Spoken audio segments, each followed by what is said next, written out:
In the 2014 timeframe, the Department of Defense started to talk about, hey, we could lose our military technical superiority to the People's Republic of China, and that would be a bad thing.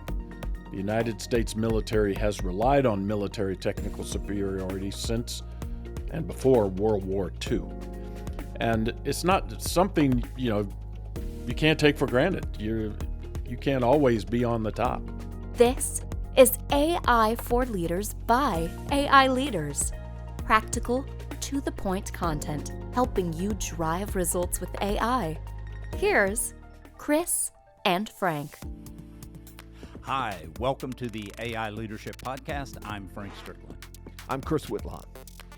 We have a really special guest today, the former Deputy Secretary of Defense and Vice Chairman of the National Security Commission on AI. Bob Work is with us. Bob, welcome to the podcast. Oh, it's great to be here, Frank. So, Bob, let's just start a bit with your background. You've been out of government for a few years. You started as a United States Marine. Tell us a little bit about your Marine Corps career. Well, I was a Marine artilleryman, and I was on active duty for 27 years. My last job in the Marine Corps was as the senior aide and military assistant to the Secretary of the Navy, who was Richard Danzig at the time. And I became a departmentalist at that point. Up until that point, I was a MAGTAF officer, a Marine Air Ground Task Force officer with an artillery specialty, fire support. But working at the Department of the Navy, it just became much clearer to me that the Navy and the Marine Corps working together was a much more powerful force than either of them alone. I departed the service in 2001, went into think tank land until 2009 when I became the Undersecretary of the Navy in the first Obama administration. I was in that job for 4 years. I got out, became the CEO of the Center for a New American Security, a national security think tank here in Washington, D.C. And then I was asked to come back to be the Deputy Secretary of Defense. And I was in that job from 2014 until July of 2018. And I was lucky enough to serve under three extraordinary gentlemen, Chuck Hagel, then Ash Carter, and then James Mattis. So I was able to be the deputy for three different secretaries of defense. After I got out, I was lucky enough to be appointed by Senator Jack Reed to the National Security Commission on Artificial Intelligence, and I was elected by the commissioners to be the co-chairman. The chairman was Eric Schmidt, former CEO of Google, and now the head of Schmidt Futures, and he's very, very active in the innovation space. So, Bob, we're going to unpack the NSCAI, the National Security Commission on AI. We're going to unpack that a bit more. But Chris and I noticed that you skipped over something that we think is very critical in your background. You had an offer from an analytics and AI startup prior to the Obama administration tapping you to be Undersecretary of the Navy. What was the name of that company? Was it Edge Consulting that had given you an offer? Yes, it was. Actually, Frank, I am curious about one thing as I was listening to Bob, and you and I have talked about this a lot. But Bob, as you gravitated into the NSCAI coming off of your service focused on AI, it reminds me of where we met, working space-related intelligence issues in the early 1990s. And I can remember early interactions with you, but trying to get the military services to understand well how space could contribute, and then doing things actively to rig forces to receive that information and use it. Do you see parallels between that whole period and what was going on with space somewhat and what we're confronted with now in AI? Yes, absolutely. Back then, most of the national technical means, which was the code word for these exquisite space systems that provided exquisite intelligence, was all kind of hidden in a program called the Tactical Exploitation of National Capabilities, or 10-CAP. And very few people in the force had the clearances to even receive the data from the space. So the knowledge of what these systems can do was it was like 1 inch deep. And it's very much like it is today, where people don't really understand AI and all what it can do and what its capabilities are. And just like back then, we started, once the National Reconnaissance Office was declassified, and we were able to talk openly about these things and send more and more people to schools and get more and more people cleared, very, very quickly, space became central to Department of Defense thinking. And so it's very much like it is today. What we have to do is open the aperture of artificial intelligence for the entire force, from the most senior leaders in the force to the most junior leaders in the force. Just like today in AI, back then, you would have a young, sharp sailor who understood what the system could do, and he would come up with an idea and say, well, if it can do this, what if we used it in this way to do something different, to give us new capabilities? And the same thing's going to happen with AI as more and more people become comfortable with what it can do and what it could do. And that was an evolution that took a lot of time, Frank, and Bob, as I reflect on that. I mean, one relevant aspect to me, Bob, that I recollect is you really, I would think of as the person who acquainted me with Elliot Cohen. And Elliot had been director of the Gulf War Air Power Survey. And one aspect of that effort that he came upon was the big gap between expectations, what military officers especially had expected from space-based systems, and what they actually got or perceived that they got in Desert Storm. And so there was a big effort that came after that to kind of close that gap. Let's make sure people have a realistic understanding of the art of the possible, but still leave the window open for innovation. Yeah. It's striking to me some of the potential parallels to what we grapple with now on AI. No, I think it's very insightful. Yeah, and Chris, we've not talked about this. You and I haven't talked about it in the past couple of years, but we were very heavily involved in education and training at that time. I can recall vividly taking operations like the work you did with the Scott O'Grady shoot down and doing analysis of why he got lit up by SA-6s and, why we didn't have warning and what we could do to make the warning and the combat search and rescue better. And that led to changes in collection strategies from overhead systems. It led to changes in how radios were being used. And a lot of that, there was analysis underpinning it, but we had a very robust education and training effort that, put you and I in the field talking to operators and commanders a lot. Yeah, Yes, that was if you a remember, rich- yeah, go if ahead, you Bob. remember, we reorganized the Operational Support Office to have a training and exercise support section where we had a little group for every single combatant commander. And we would go out on exercises and say, well, this is how you might consider, employing space capabilities in your operational planning, et cetera.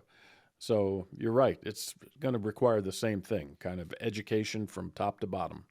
It's interesting to me, and maybe we can circle back around to this, Frank. Just had not thought about it until we get in this conversation with Bob. But your point, there was an active education effort, raise awareness, raise understanding, and improve expectations or make them more realistic.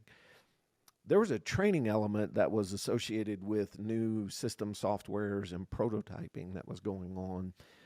What you mentioned, say using the example of the O'Grady shoot down, that led to tactics, techniques, and procedure changes.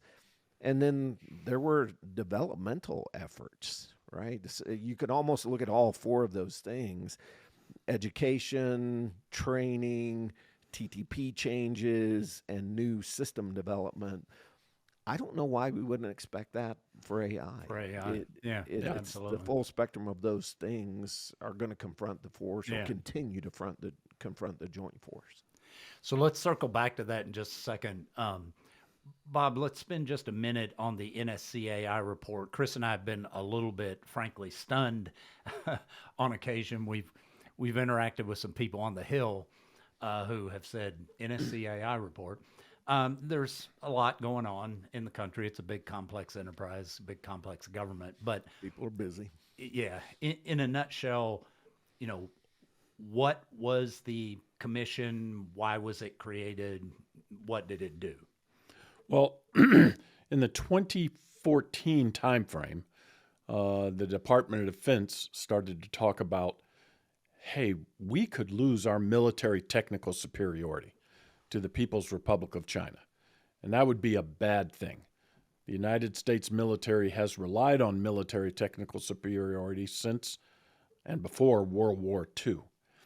And it's not something, you can't take for granted. You can't always be on the top. I mean, all you got to do is think about Kodak. They were the king. They were the emperor of film photography. And they invent digital photography, but the leadership just could not convince themselves they needed to change their operating model. So they didn't. And they lost out they lost. Digital photography became king, and pretty soon Kodak declared bankruptcy. So the Department of Defense started thinking, we don't want to be the next Kodak. We have got to do something different to be more innovative, to get new capabilities into the forces as quickly as we can, to have new tactics, training, and procedures, to understand the way China and Russia think about us as an adversary and what they think they're going to try to do to us, and to have the TTPs to make sure that they won't be able to do to us what they want to do. So we started thinking, how do we do this? And we called on the Defense Science Board, which are a bunch of graybeards, people who have literally decades of experience in national security and are all accomplished engineers, accomplished scientists, accomplished theoretical leaders. And we went to them and said, okay, we want to be number one in military technical superiority. What do we have to do? And they came back and said, you must do one thing above all others, and that is dominate autonomy. And they said the best way to get to autonomy is through artificial intelligence. So a lot of people ask me, hey, the third offset was all about AI. No, the third offset was all about autonomy, and AI was the means to get you there. So from 2014 through 2017 as the deputy, I led a lot of efforts, and I was trying to get the Department of Defense to be a leader in the AI technology space so we could convert that into being the leader in autonomy. And autonomy, Bob, there to clarify, because some listeners may hear that and think, as an example, full self-driving car. But that's not the only manifestation of autonomy that you've been focused on when we think about the offset, correct? Yeah, that's correct. We thought about autonomy in two different ways, Chris. The first we called human-machine collaboration, using machines and AI-enabled autonomy to allow humans to make better decisions faster. And we call that human-machine collaboration. And then there was human-machine combat teaming, which was using crewed platforms like a fighter plane and having them operate with uncrewed platforms like drones to accomplish missions they couldn't accomplish before. So we thought of it in terms of that way. A lot of people gravitate towards the autonomy in motion, which is the robotics and the autonomy in systems. But the human-machine collaboration is actually the place where we might get the biggest bang for the buck. humans having better decisions because they're working with machines side by side, letting the machine do the statistical calculations, create courses of action, make recommendations to the leader, have the leader choose among them. And we see all sorts of evidence that that is really a powerful, powerful team. And so, Bob, you used the word offset, and we'll, on a separate occasion, just a quick heads up for our listeners, we're actually going to be recording some lessons where Bob is going to walk through a series of lessons on defense innovation and military technical superiority. So stay tuned for those. But we won't go for this purpose into all the details of the offset, but just in essence, what is an offset and why was there a third? What happened to the first and second? Well, the first and second offsets were both designed to overcome the quantitative superiority of the Soviet Union and the Warsaw Pact. So in the inter-German border, for example, we knew that the Soviet Union and the Warsaw Pact would enjoy, at a minimum, a 3-to-1 numerical advantage in conventional forces. Well, there was no way we were going to try to match them tank for tank, attack helicopter for attack helicopter, soldier for soldier, artillery piece for artillery piece. So we had to ask ourselves, how do we offset their numerical advantage using technology? And so an offset strategy is simply, okay, you've got this problem. How are we going to use technology to offset their advantage? And the first and second offsets have now run their course. The Soviet Union has gone away, and we're up against a competitor like China, who's an entirely different kettle of fish than the Soviet Union. They are going to be the most formidable competitor the United States has ever faced. And so we started saying, how are we going to offset their growing skill in high technology warfare? So this was a different type of offset. The third offset was not to overcome a numerical advantage so much as it was to overcome a competitor that could run right with us, with technological advantage and innovation, So, Bob, necking into elements of the NSCAI report, and again, we'll do a separate session on the details of the report sometime, but let's just focus on talent for a moment, and it'll kind of bring us back to the training discussion. You all highlighted just a few key areas, and then you pushed a number of recommendations successfully across the goal line, and things like the CHIPS Act and DoD R&D funding and whatnot. So it was a very consequential commission report that you all did. But talk a little bit about why you got onto talent and how you think about the talent deficit. Yeah, we looked at, we thought of the competition. First of all, even though we were called the National Security Commission on Artificial Intelligence, all of the commissioners quickly came to the conclusion, look, this is about a technological competition at the broadest national level, and that you had to win that competition. And the central pillar of the competition was artificial intelligence, primarily because, and I would recommend you all read this, there's an article in the most recent edition of Foreign Affairs by Eric Schmidt, who was the chair of the National Security Commission on AI, called Innovation Power. And he makes the case why AI is the central pillar of a technological competition, and you've got to win it. All of the commissioners, whether they came from Google or they were a professor of computer science from Carnegie Mellon, everyone agreed, yep, this is right. And after we looked at all of the different things that would impact the competition, we unanimously said the side that gets the talent right is going to be the side that wins the competition. And that is because AI is a stack of things. So you need data. You need algorithms which run the data and make predictions.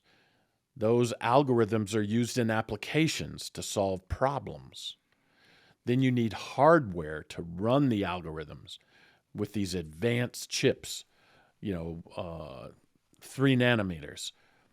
You've got to have chips that go faster and faster and faster and can, crunch the data faster and faster and faster.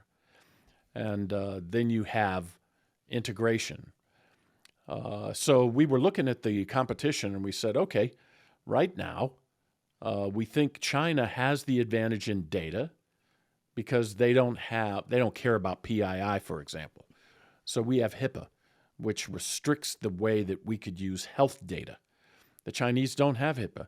Right now, they could start algorithms that say, let's use algorithms to predict bad health outcomes. And they could do that, and they would have a huge advantage in data because they could get their hands on it quickly. They are very good at taking AI algorithms and converting them into applications like TikTok and all sorts of other different things. So we said they have an advantage in applications.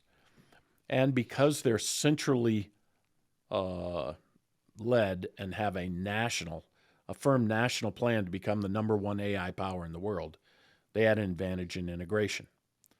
Where the United States had an advantage, we assessed, we have an advantage in algorithms. We thought that the United States, as a general matter, makes better algorithms than the Chinese.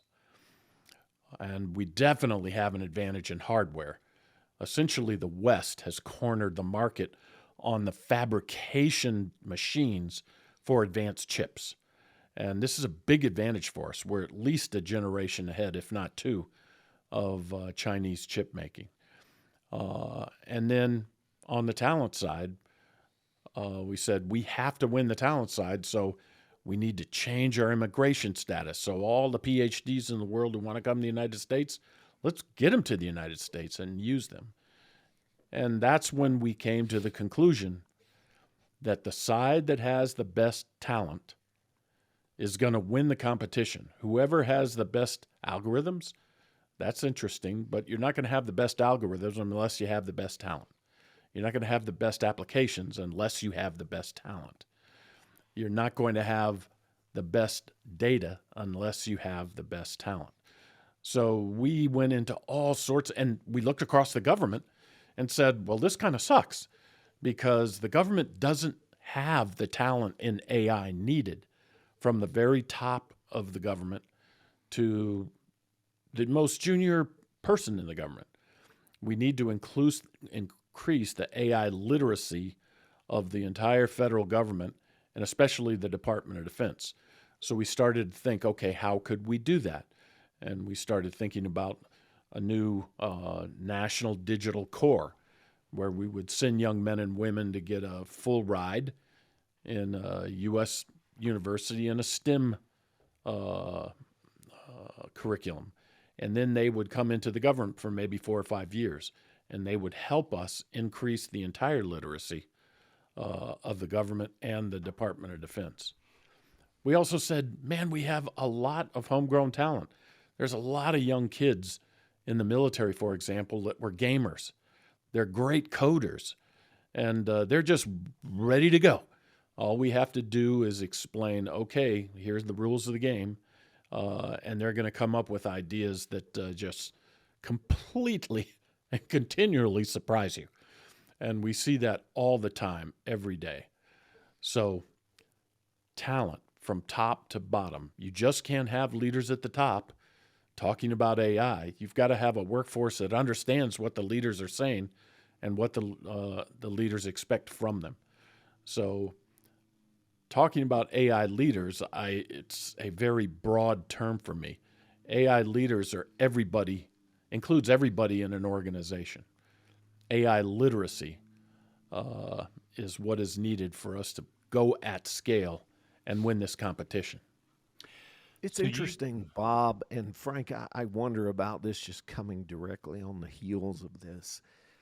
I think as a lay leader, it would be easy to look at some of the really big successes. We've got a lot of attention on generative AI as an example, and that's got a recent legacy. But one of the innovators there, Andrew Ning, wrote in the fall.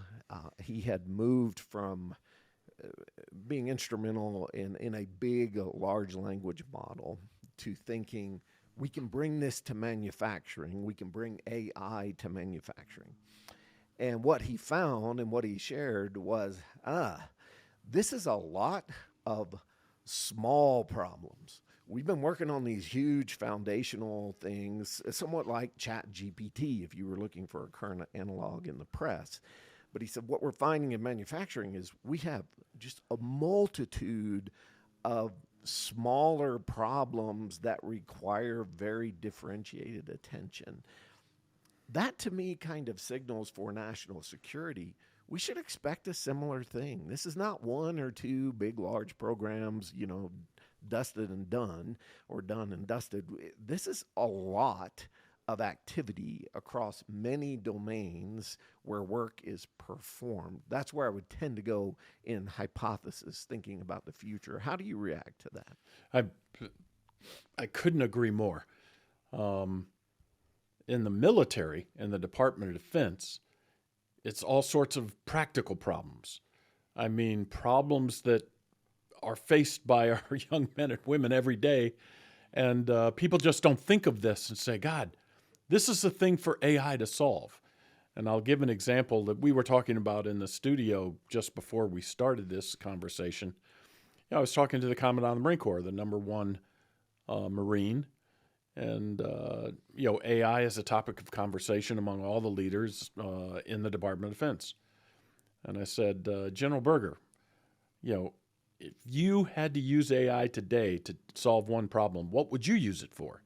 And he said, let me tell you, every day I get a report of another vehicle rollover and young Marines die.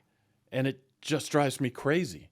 I have to think that AI would be able to help the driver avoid the terrain that increases the likelihood of a rollover. And I was saying, that's exactly the way we have to look at AI. It has to solve practical problems. We don't need to say, hey, let's use AI to come up with the greatest campaign plan in the history of warfare. Hopefully we'll get there someday. But right now, we're losing young men and women in rollovers, and AI can say, driver, do not turn down this road. The inclination is too high for this vehicle to handle. There are all sorts of problems. And so to Chris, to your point, we have to have every single person enlisted in the AI competition because all of them know the practical problems that they're faced with every day and say, you know what? I hate this. I need some help. This happened at the United States Transportation Command, where aerial tankers, we only have a finite number of them, a little less than 500. And they go out every day and they refuel fighter planes and bombers all over the world. And you have to be able to say, okay, tanker, you're going to go to this place and you're going to refuel, these many aircraft. They literally were making the plans on a whiteboard and in Excel spreadsheets. And so there was somebody who came in from a unit called the Defense Innovation Unit. And they came in and were watching them do all this marking up on whiteboards. And they said, what in the hell are you doing? They said, well, we're planning for global tanker operations. And the guy said, you've got to be kidding me. So like in 2 days, they wrote an algorithm and now it's all done by AI. And the commanders can look at the output from the AI, which are recommendations to the commanders. They aren't decisions. The AI don't make the decisions. The humans make the decisions. But the AI says, hey, human, this is what we'd recommend. And man, just think of all of the problems that you and I faced when we were in the National Reconnaissance Office and we were saying, how do we get this data to this place? AI could help us in a heartbeat and say, this is how you would do it. So fundamentally, if we think about the national security enterprise, and I tend to define it as the departments of defense, state, homeland security, a good bit of justice, Energy. energy, some of commerce, the intelligence community. So you take this massive enterprise, which is well over 50% of all discretionary spending in the federal government. When you aggregate all of that, defense alone is over 50%. You have millions of people. You have literally, I suspect, hundreds of thousands of integration points, tasks, what in the tech business we would call a use case. Optimize the scheduling of tankers in the Pacific, et cetera. Stop the vehicle rollover problem. You have probably hundreds of thousands of those potential integration points. And so fundamentally, Bob, what we have been talking about is the decisions on where to start and where might have the biggest return on mission for the investment. Those are all leader decisions, and you can't make those decisions unless you've got tens of thousands of competent leaders kind of driving the show. Exactly. I'd say the middle management, you want to have a lot of young men and women who are saying, this is a problem that's kicking my ass, and, I could really use some help. And you want them to be understanding enough about AI to ask the question to the right AI person. Here's my problem. How can you help me solve this? And then the middle management leaders, the program managers, they're going to say, look, out of the 15 different ideas that I've heard, I'm prioritizing them in this way. And we're going to go right down this list, but we're going to handle this one first.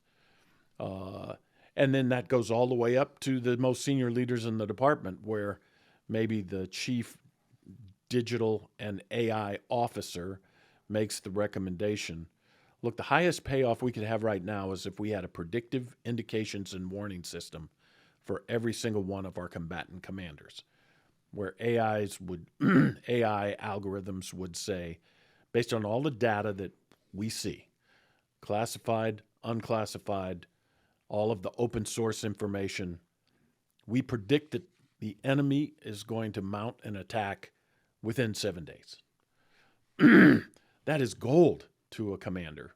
Indications and warning, the worst thing to be is surprised. So, working on an algorithm like that, I already know it can be done because I am aware of algorithms that are helping combatant commanders today. But the combatant commander needs to know what to ask for. So it's just not, you've got to have AI leaders in the broadest sense of the word from top to bottom. Mm-hmm.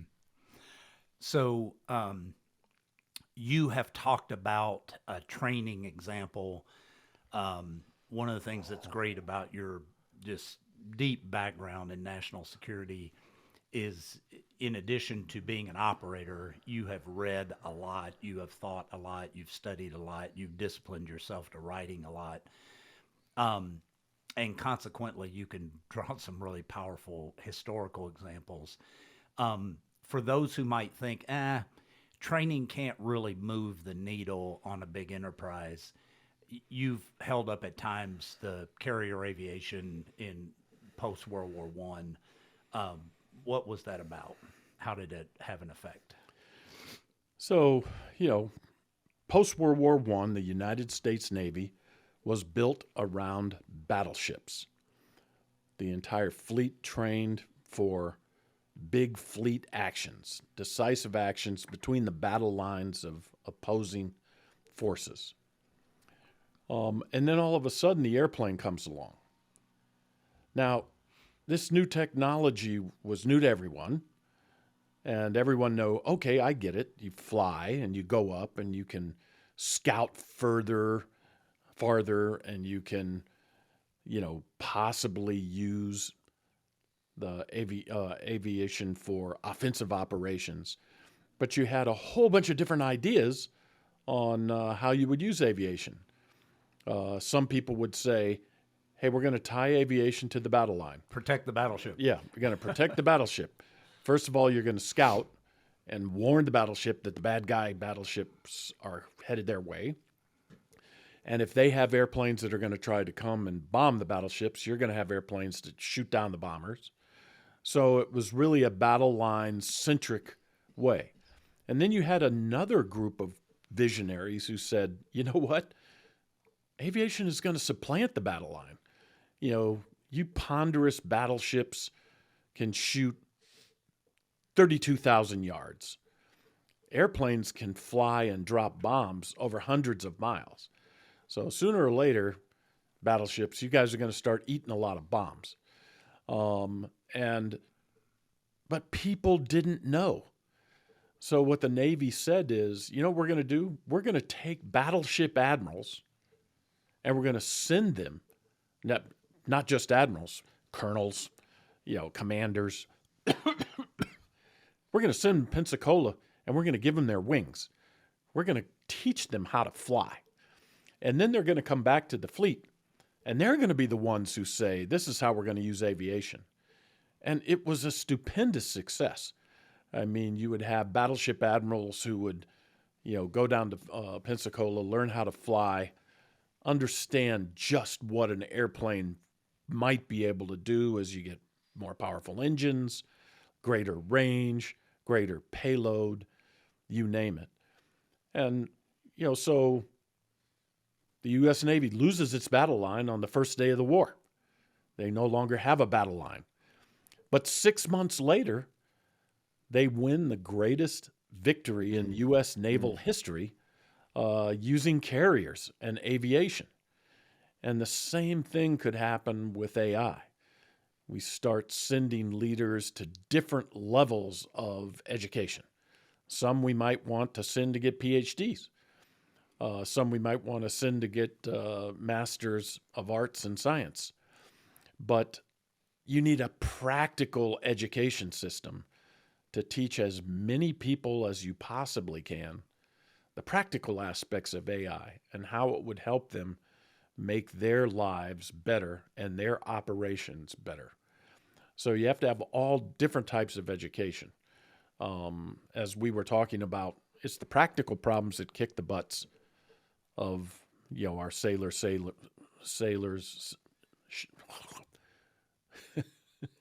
of our Marines, sailors, soldiers, and airmen and spacemen. I guess Guardians. So they know what the practical problems is. We have to give them a practical AI course to say, oh, think about it this way. And we'll be able to do the same thing that we did in the U.S. Navy in the interwar period. So for our listeners to that end, something that Chris and I have done recently is create a course entitled AI for Everyone. And it's pretty denotatively titled. It is intended to give everyone in the national security enterprise that basic level of fluency so they can talk about AI in a mission-focused way and they can interact with AI experts on opportunities with sufficient fluency in the core AI discipline, which is data science. Yeah, the big thing, I'm a big fan of your courses. And the thing is to make AI less of a mystery and to lower the fear in young men and women that, hey, I don't have to be a computer scientist to really get something out of AI. In fact, Andrew Moore, who was a professor of computer science at Carnegie Mellon and then went out to Google and is now, he just got hired. I think he's going to be the first AI guy in CENTCOM. I may be wrong about that. But he said, you know what? All we need to do is to teach our young men and women computational thinking. If they understand computational thinking, They don't need to be a computer scientist. They just have to understand how a machine thinks. And I use the thinks with air quotes. So this practical application is so important. And I would say over the time, because what you're looking for is scale and you're trying to solve multitudes of practical problems, it's more consequential than the PhDs and the MSs and the computer scientists.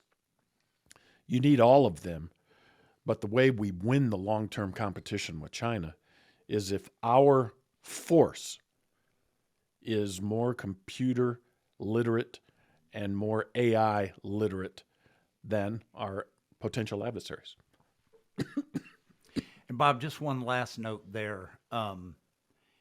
In our system of government and in our Department of Defense, we organize, train, and equip to fight and win if we have to. But you believe that making great strides in this technological competition can be a meaningful deterrent to war as well. Yes. I mean, the organization that oversaw all of the innovation that was going on in the department was called the Advanced Capabilities and Deterrence Panel, the ACDP, for exactly the reason you were talking about. If we can demonstrate to any adversary that we have a decisive military technical advantage, we believe that that will underwrite our conventional deterrent and therefore make war less likely. Well, Bob, thank you so much for taking this time with us. Thank you for your service to the country. You're a very humble leader, but what you have done in uniform in two major think tanks focused on national security, and then as the Undersecretary of the Navy Department, and then the entire Department of Defense, it's just, you are one of the more remarkable people in national security that Chris and I have had the pleasure to meet and work with. So thank you so much for taking this time with us. Well, it's a pleasure. I think that was probably a little overblown, but thank you so much. Appreciate you, Bob. Take care, Chris. Chris and I thank you for listening. We hope this content is useful to you to help get the word out across the national security enterprise and indeed the government. If you're consuming on YouTube, please subscribe to the channel and like this episode. If you're listening on Apple or Spotify, please give a rating and reviewing. Just takes a few seconds to do this. Really helps get the word out. We have produced a new piece of content. It is an 83-minute lesson entitled What Every Leader Needs to Know About ChatGPT and Large Language Models. You can find that and other great content on our website, AIleaders.com. That's AIleaders.com. So until the next episode of the AI Leadership Podcast, Chris and I thank you for listening.